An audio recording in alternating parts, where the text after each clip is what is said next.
Hi everyone and welcome back. My name's Jen and I'm your acrylic art teacher. Today we're going to talk about the brushes. What brushes do you need when starting out? What kind of hair should I be using? There seems to be a lot of variety of brushes, which is fantastic, but I don't want you to get a million brushes. I don't want you to get the wrong brushes and invest your money into things that you're not going to potentially use or even need. So let's get started with some simple brush tips and what brushes I recommend that you use. So the first thing I want to cover is what kind of hair brush should I be using? Should it be a natural hair? Should it be synthetic hair? There's so many out there. What do I need to use? Help me please. Don't worry, I've got your back. With acrylic paint, it is very quick, fast drying paint, which means it grips onto anything that it comes into contact with and it dries really quick, including your brushes. Now, obviously you want to keep a pot of water by the side. Make sure that you're always cleaning your brushes after use and during your painting session. Make sure you don't leave them on the table with the paint already on. That's going to dry up pretty quick and you'll end up with a brush that's very hard to clean and probably ends up going in the bin. So here are my suggestions. I would use a synthetic hair brush.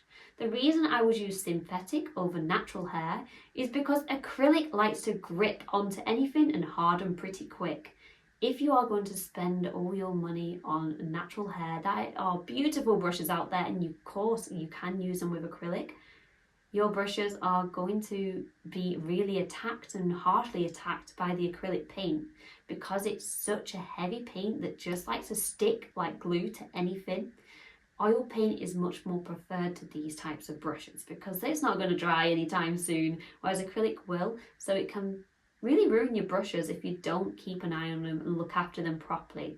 Of course, it doesn't mean that you can't use a natural hairbrush. Please do. I've got some myself. They are beautiful brushes, but they also are quite expensive and I don't want you to waste lots of money on brushes that are going to end up in the bin if we don't take right care of them.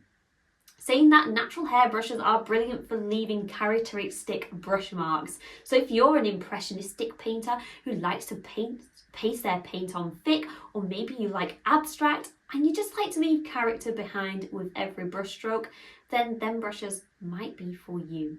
Now, synthetic hair also does leave character behind too, but the brushes generally are more softer. But also they are good with wear and tear. So this means that we've got a better chance of keeping these brushes alive when we're starting out and getting the hang of washing and cleaning our brushes as we go. When we're starting out, I want you to use products that are affordable and you're not going to waste lots of money because we're going to be experimenting with our paints and with our brushes. So we want to use them as much as we possibly can. So please do go for the more affordable options when you're starting out. When you're ahead in the game and you want to level up, please do level up to more expensive materials. But right now, stick with the affordable products. I'm going to suggest to you 5 brushes that I would start out with if I was starting again. I don't want you to go out there and buy a million brushes and then be overwhelmed by the vast amount of brushes and how to use each one.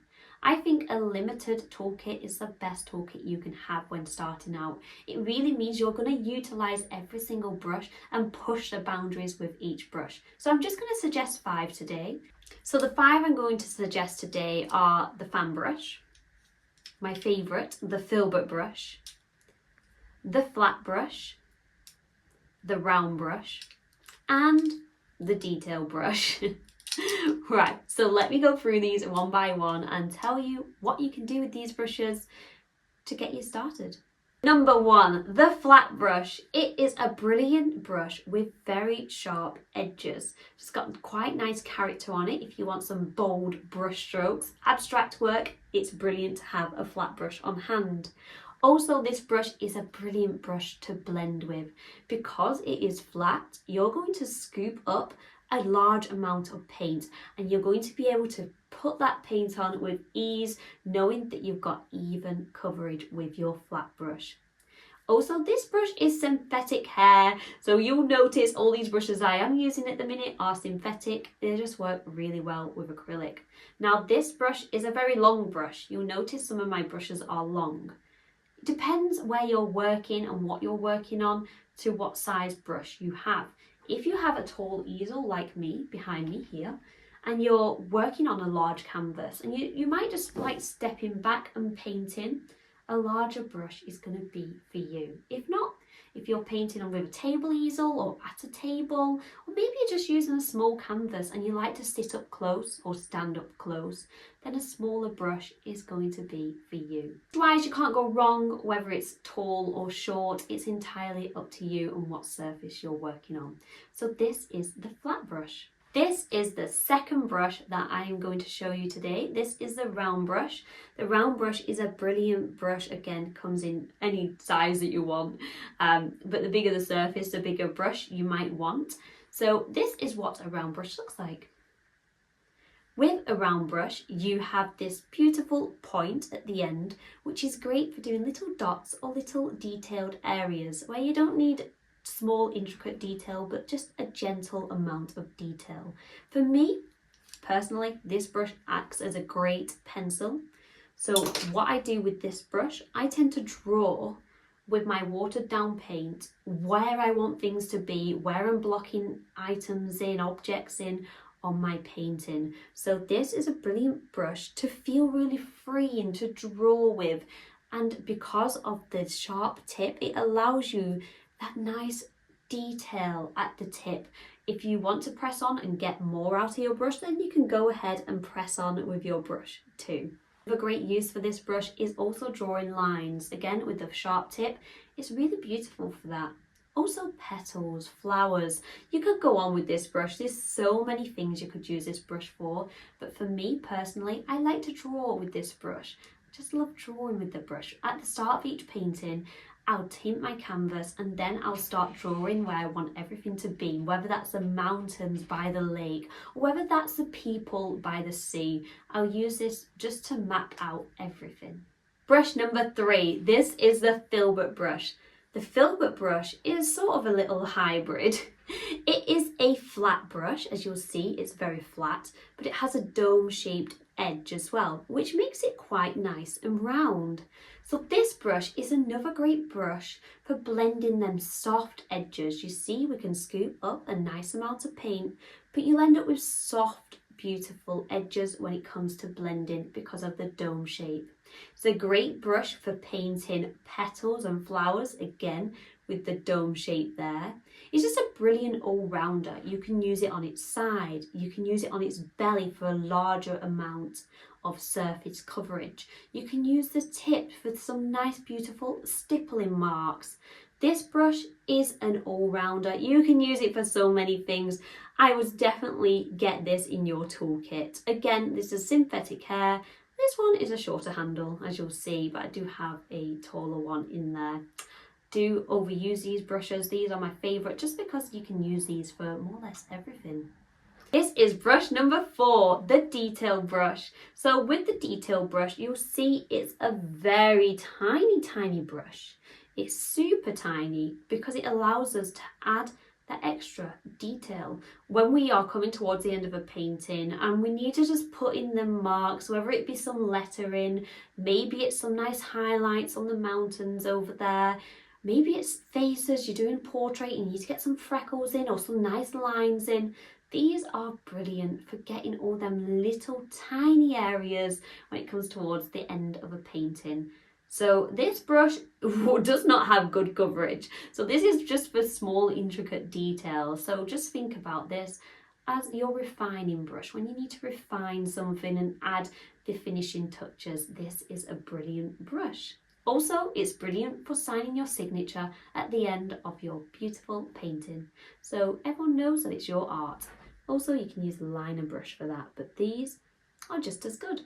Finally, brush number 5. If you have watched Bob Ross as a child, you already know this brush. This is a fan brush. A fan brush is absolutely fantastic. It's such a fun brush. As you'll see, it's a fan. So what is this brush good for? Well, like I said, if you watch Bob Ross, you will definitely know. But this is great for foliage, for clouds. It's brilliant if you want to create some grass, all them leaves on the tree. fan brush really allows you to do that. You can also create pine trees or clouds using the tip. This just has some beautiful marks on it when it is placed on your canvas with the paint. Using all these individual strands of hair here, when you use them dry, you get lots of different characteristic marks on your painting. So for me, it's great for building up grass and bushes in the background and leaves on trees, all by using the simple stippling tapping motion. It's a great brush for that. So I definitely encourage this brush if you paint a lot of landscapes. Also, it's brilliant for hair. So we can wet the brush, and using our paint, we can paint the hair on using these individual bristles here. You can also use it dry. I just find it a little bit better wet to drag the paint a little bit thinner.